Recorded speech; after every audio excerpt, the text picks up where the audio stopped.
ushize bose bari bakoraniye ahantu hamwe hazigenda kivuye mu ijuru bose buzuzwa mpwemu yera umunsi wa Pentekoste ushize bose bari bakoraniye ahantu hamwe hazigenda kivuye mu ijuru bose buzuzwa mpwemu yera batangura kuvuga izindi ndimi uko mpwemu wabahaye batangura gushingira intahe iby'umwami wacu Yesu yababwiye batangura kuvuga izindi ndimi uko mpwemu wabahaye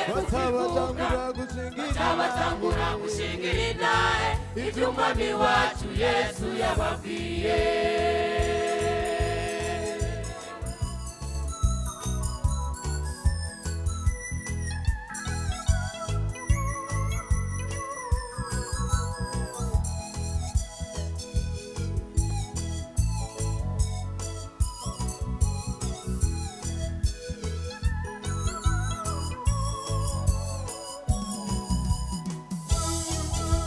Ibyo byari byavugishijwe kera n'uwavugishwa n'Imana Yoweri ngo bizoba mu minsi y'iherezo zosuka mpwemu wanje kubarinda umubiri.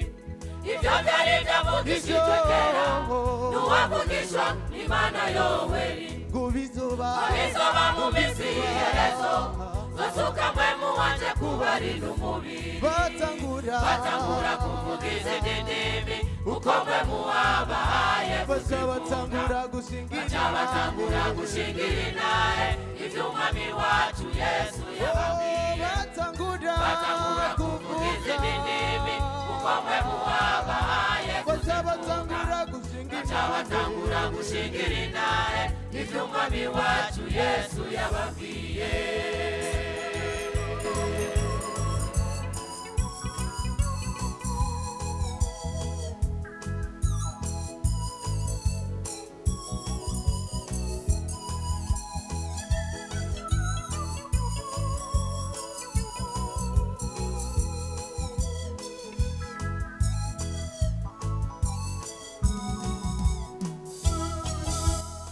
Nshuti yanjye uri hano iryo sezerano ryavuzwe kuri wewe nimba udafise ubwo bushobozi fukamusengu usaba Imana.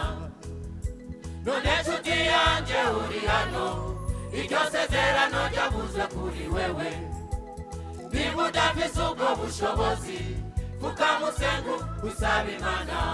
Batangura kuvuga izindi ndimi uko mpwemu wabahaye batangura gushingira intahe iby'umwami wacu Yesu yababwiye. Batangura kuvuga izindi ndimi uko mpwemu wabahaye batangura gushingira intahe iby'umwami wacu Yesu yababwiye.